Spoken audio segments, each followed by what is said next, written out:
Buenas tardes. El día de hoy vamos a conversar acerca de la organización como cambio y transformación,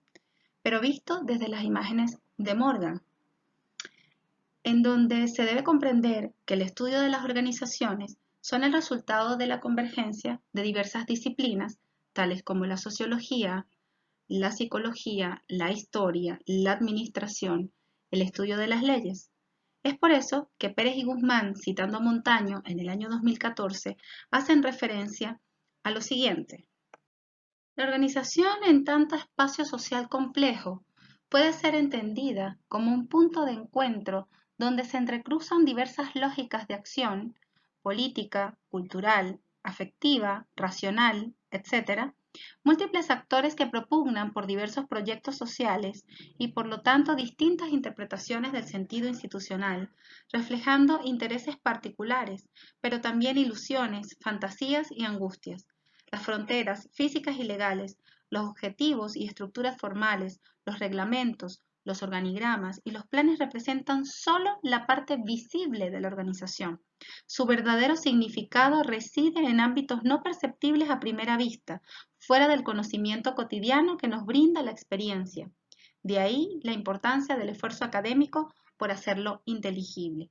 Y parte de este esfuerzo académico tiene que ver con la posición o la valoración, junto con el análisis de los estudios realizados por Gareth Morgan y de cómo, desde un punto de vista metafórico, comprende la organización como cambio y transformación, siendo un instrumento útil para comprender mejor la dinámica de la organización. Comienza su enfoque citando el trabajo de David Bohm, específicamente en esta cita. Al igual que Heráclito, ha visto como fundamental el proceso de flujo y cambio, arguyendo que el estado del universo o en cualquier instante refleja una realidad básica, llamándola el orden implícito o revelado, manifestado en todo el orden que nos rodea. Es decir, el todo se refleja mediante holomovimiento y holoflujo, siendo esto visualizado como el orden que pueden tener las aguas del río, en donde aparentemente hay una forma constante y recurrente, pero que realmente tiene existencia en el movimiento, en un orden implícito, según hay un proceso coherente de transformación. Con dicha analogía se comprende que debajo de la realidad hay un proceso oculto que el autor llama lógica de cambio y que ayuda a explicar la forma concreta del mundo en cualquier instante. Visto lo anterior, Morgan comienza a exponer que toda organización puede perfectamente ser comprendida desde los aspectos implícitos y explícitos, es decir, que partiendo de Bohm, el mundo de las organizaciones es una realidad empírica y desplegada decodificando la lógica del cambio y transformación. Así pues, se basa en tres aspectos fundamentales o imágenes diferentes de cambio que exploran la realidad de la organización dentro de la lógica del cambio en sí misma. Estos aspectos serían el biológico, de cómo los sistemas pueden entenderse como sistemas de autopoiesis, es decir, el repensar de las relaciones de la organización con el medio ambiente. También desde la cibernética, donde la lógica del cambio se pliega por fuerzas y tensiones encerradas en una relación cíclica o circular. Y de último, las relaciones dialécticas entre fuerzas opuestas, en donde el cambio es producto de dichas relaciones. Cada una de estas proporciona una explicación de cómo la realidad explícita de la vida organizacional se forma y transforma por procesos fundamentales como una lógica propia en cada caso. Hay que partir haciendo mención en primer lugar a la autopoiesis o la lógica de los sistemas de autoproducción, en donde para Morgan las formulaciones tradicionales de la teoría de la organización está dominada por la idea de que el cambio es originado por el entorno, vistos estos como retos que se presentan y a los que a su vez debe responder. De igual manera expresa que tanto los teóricos de la dependencia como los ecologistas consideran que el mayor problema de la organización moderna es enfrentarse a los cambios en el entorno. Es así como hace mención especial a lo propuesto por los científicos chilenos Humberto Maturana y Francisco Varela, quienes consideran que los sistemas vivos son organizaciones cerradas, sistemas autónomos de interacción, que solo se referencian con ellos mismos. Es decir, que dicha teoría, que desafía La validez de las distinciones entre un sistema y su entorno ofrece una nueva perspectiva a través del cual los sistemas vivos cambian. A juicio de Javier Torres, en su introducción en la realidad objetiva o construida en 1995, Maturana y Varela, con ese concepto de autopoiesis, confirman la esperanza de escaparse de la contraposición entre ciencias de la naturaleza,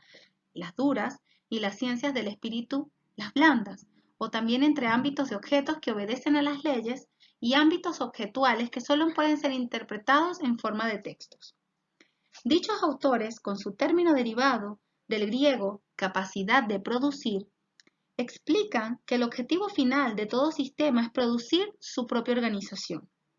en donde los sistemas vivos intentan mantener su propia identidad, subordinando todos los cambios al mantenimiento de dicha organización como un conjunto de relaciones, en donde también lo fundamental es la autorreferencia y donde las relaciones del sistema con su entorno son una reflexión de su propia organización. El entorno facilita su propia autoproducción y es decir, que parte del mismo. A juicio de Rivas, en el 2007, Maturana y Varela conciben a los seres vivos como sistemas vivientes que se producen a sí mismos de modo indefinido. Así pues, también puede decirse que un sistema autopoiético es a la vez el productor y el producto. También vamos a encontrar que se dan internamente procesos de aislamientos, denominados por el autor claustración y autonomía,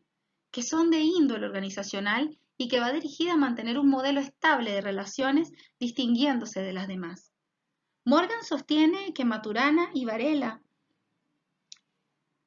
exponen que el sistema no tiene ni comienzo ni final, sino que es un bucle cerrado de interacción.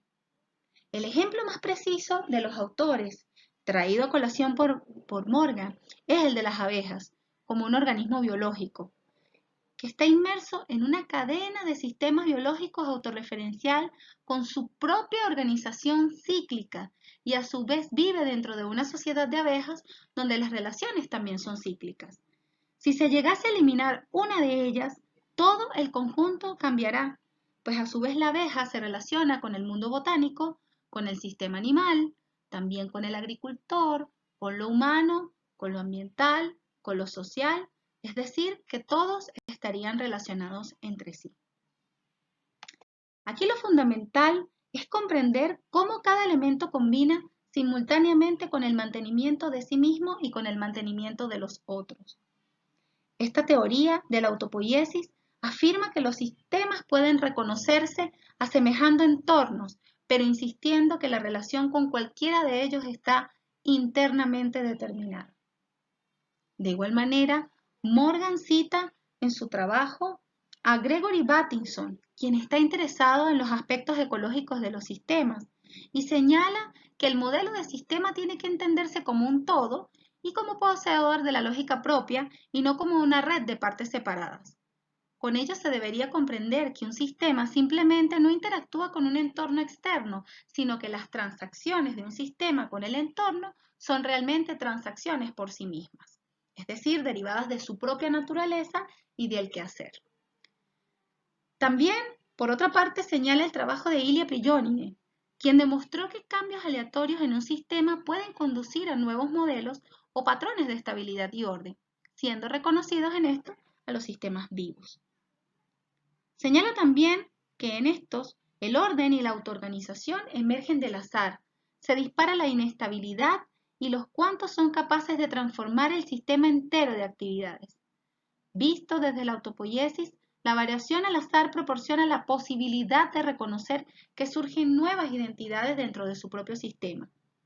La teoría de la autopoiesis nos alienta a comprender la transformación o evolución de los sistemas vivos como el resultado del cambio generados internamente. Asimismo lo expone Morgan. Es decir, que el enfoque es el sistema total de interacciones va a configurar el propio futuro de la organización. También encontramos en Morgan, específicamente en el capítulo 8, lo referente a lo que es la organización como sistemas autoproductores, quien basándose en la teoría de la autopoiesis y alejándose de la verdadera perspectiva de Maturana y Varela, pasando de lo biológico a lo social, análogamente comprende que para el entendimiento de las organizaciones se puede comprender que estas últimas siempre están intentando conseguir una forma autorreferencial, de forma cerrada, en relación con su entorno y conectado con el tipo de identidad que intentan mantener. Es decir, que también expone que se mantienen relaciones y que esto lo conduce a una forma de autoidentidad. Por otra parte, trata a la representación como forma de narcisismo, en donde las organizaciones interactúan con proyecciones de ellas mismas, enfocadas intrínsecamente. Según Morgan, la idea de la autopoiesis como forma metafórica permite la comprensión y visualización de la organización como aquella que tiende a conseguir una forma autorreferente, cerrada con su entorno, haciendo proyección de su propia identidad o autoimagen, que a su vez permite reproducirse a sí misma. Los sistemas de autopoiesis son bucles cerrados, eso se había mencionado anteriormente, comprendiéndose este como sistemas autorreferenciales esforzados en configurarse a sí mismos en seguir su propia imagen. De allí que en principio se había tratado la imagen de las abejas, como esa perfecta relación simbiótica que se da entre estas y entre el entorno, pero siempre viéndose desde la perspectiva de su autoimagen. Por otra parte, también tenemos o expresa a Morgan en su capítulo el autorretrato de Escher y lo habla o lo menciona desde la perspectiva de la identidad y la clausura, hablando específicamente del egocentrismo y la sensatez. En este punto, Morgan hace referencia a que existen organizaciones que se conducen única y exclusivamente a comprender el exterior, el entorno, sin reconocer que esto no es más que la oportunidad de comprenderse a sí mismas. Es decir, tienen una visión rígida de lo que son o de lo que pueden llegar a ser, y decididas a imponer tal identidad a toda costa. Esto es fundamental, que exista, pues la conservación de la identidad y de la manera como existen relaciones de clausura con el entorno permiten a su vez llegar a relaciones completamente nuevas. Morgan también expone, incluso se ve en sus imágenes expuestas en este capítulo, que no se utilizan flechas, sino arcos en lugar de esas líneas, en donde pretende explicar que la lógica de la causalidad recíproca se da simplemente con que la teoría de la autopoiesis nos anima a comprender cómo se despliegan los cambios a través de un modelo cíclico de interacción. Es para ello que las organizaciones evolucionan o desaparecen, como los cambios ocurridos en su contexto, y su gestión estratégica requiere la comprensión de estos contextos. Para esto, es necesario que los miembros tengan una nueva forma de pensar basada específicamente sobre arcos o bucles en vez de líneas, reemplazando la causalidad mecánica, en donde se comprende que A es la causa de B, por una idea de la causalidad recíproca, en donde A y B pertenecen al mismo ciclo de relaciones. Para comprender más, Morgan cita los ejemplos de Mayurama y sus retracciones positivas, dando el ejemplo de cómo puede un colono establecerse en un lugar hasta llegar a convertirse ese lugar en una villa, por la capacidad de interacción de las personas que van llegando allí, de cómo desean establecerse y el por qué se genera esa forma de conglomerarse o de agruparse, bajo qué perspectiva o qué beneficio les puede dar, hasta lograr convertirse en una ciudad. Esto configura una serie de bucles de retroacciones positivas que amplifican los efectos de una pequeña distinción que le dio origen, es decir, partiendo de solamente la necesidad de una sola persona, varios pueden llegar a ver que entre todos se complementan. Es decir, que se dieron o que se dio una serie de circunstancias favorables que permitió que la organización se ampliara. En este sentido, diversos fueron los ejemplos propuestos también por Mayurama, citados por Morgan, que hacen referencia a procesos de retroacciones positivas y negativas, que son favorables en su contexto. De allí se tiene a la inflación de los precios, también a cómo funciona la industria energética y, en tercer lugar, el asunto Watergate de la Casa Blanca de Nixon. donde al trazar arcos en vez de flechas, en el análisis que se hace, esto permite que se evalúen y se valoren diferentes perspectivas de una situación en una determinada organización. Según Morgan, esta ampliación o profundización del análisis se suma a la complejidad del sobrecargado panorama, pero a menudo trae beneficios en que puede identificar nuevas formas de resolver los problemas de un campo concreto. Cuando se replantea un problema, surgen nuevas oportunidades de ver la solución. Todo lo anterior se puede resumir en lo siguiente. El establecimiento o lo que surge de configurarse formas estables, también de que se dan en las organizaciones, incluso tomándose la perspectiva o la analogía de lo biológico, se dan mutaciones al azar, que no necesariamente tienen que ser negativas para la organización, y que también se dan un conjunto de sucesos accidentales que permiten el crecimiento y la valoración de la propia organización. Estas tres perspectivas se fortalecen o se convierten en situaciones favorables. De igual manera, se encuentra en este apartado de Morgan lo que es la contradicción y la crisis, lo que plantea como la lógica del cambio dialéctico. Y en este aspecto, el autor, retrotrayendo la idea de los arcos circulares, hace mención expresa de que no hay existencia de algo sin su opuesto, el frío del calor, el día de la noche, por lo que visualiza esta situación a través de la figura del yin y el yang, el símbolo chino llamado símbolo del fin supremo, que al ser desarrollado y expresado en diversas formas, fue conocido como la visión dialéctica de la realidad, que perfectamente se encuentra en los trabajos de Karl Marx y de Mao Zedong, quienes, según Morgan, estos pensadores desarrollaron la visión dialéctica de que el mundo evoluciona como resultado de tensiones internas opuestas en una poderosa teoría del cambio social. En este aspecto, el método de Marx, según Morgan, fue investigar las tensiones de una sociedad, exponiendo sus contradicciones, estableciendo un patrón detallado de la vida social llamado leyes del movimiento de una sociedad, que comienza con un modelo de producción donde existe la explotación del uno por el otro para producir enriquecimiento y acumular capital,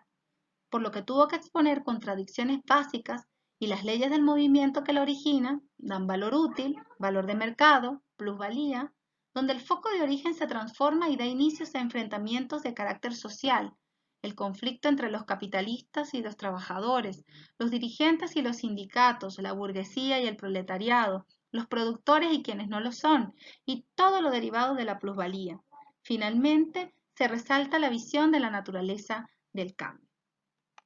El análisis dialéctico nos muestra así que la gestión de la organización, de la sociedad y de la vida personal realmente es la gestión de las contradicciones. Esto se hace más evidente en tiempos de crisis, cuando los valores y las lógicas competitivas fuerzan su camino hacia un estado central, resaltando las tendencias contradictorias que conforman la realidad social. Ahora bien, Morgan, a través de las imágenes de cambio, plantea tres aspectos fundamentales. En primer lugar, la manifestación de la autopoiesis de nuestras propias acciones. Esto es reconocer los procesos de autorreferencia para la producción, organización y manejo de los entornos para lograr reemplazar imágenes egocéntricas por aquellas que permitan el reconocimiento propio frente a los demás. También como una red de causalidad recíproca, conformada por los procesos originados por las retroacciones positivas y negativas que conduzcan a manejar y reestructurar las relaciones, las comunicaciones y de esta manera influir en modelos de estabilidad y cambio. Y también como un proceso del cambio dialéctico de las contradicciones reveladas. Esto sería el reconocimiento de las imágenes opuestas que conforman y configuran el mundo. De igual manera, Morgan expone que las imágenes propuestas proporcionan una estructura de profundidad, es decir, comprende que tanto los problemas sociales como los de la organización no se resuelven de una sola forma, única y magistral, sino que por el contrario es lograr comprender que el problema en sí puede ser una consecuencia natural de la lógica del sistema y solo al tratarlo se reestructura, pero también expresa en este apartado siendo quizás un poco pesimista, la idealización de que con ello se evita la resistencia del sistema. Menciona que la comprensión de la lógica del cambio depende siempre de la percepción retrospectiva, reconociendo que es mucho más fácil explicar el pasado que predecir el futuro, pero como un abanico de posibilidades. Morgan hace una revisión metafórica a través del planteamiento de imágenes que expresan cómo la organización cambia y se transforma, siendo que se convierte en un reto de estudio, el reconocimiento de dicha postura, pero desde un punto de vista exponencial o con un estudio de caso. Después dar respuesta a muchas interrogantes que queda pues a criterio de quien realiza el estudio el reconocer y tratar de dar una explicación o una respuesta a estas interrogantes que quedan expuestas en este momento. Sin embargo, es menester o resaltar lo importante de lo que plantea Pinker en 1994, cuando habla, cuando es citado por Rocha, que dice que el uso para describir los fenómenos de una organización se basan en la premisa de que el pensamiento humano en gran medida está basado en imágenes y no en el lenguaje. Es con ello que se resalta o se valora el estudio y el análisis hecho por Morgan específicamente de cómo pueden ser comprendidas las organizaciones desde un punto de vista biológico, desde un punto de vista de las organizaciones comprendidas o visualizadas bajo un criterio un poco más de reconocimiento de sí mismas, de cómo se pueden dar esas contradicciones y también de cómo lo opuesto sirve para valorar esa posición. Finalmente, queda para exponer en esta oportunidad las referencias utilizadas en la investigación y, por supuesto, nada más que agradecer por su atención. Muchas gracias.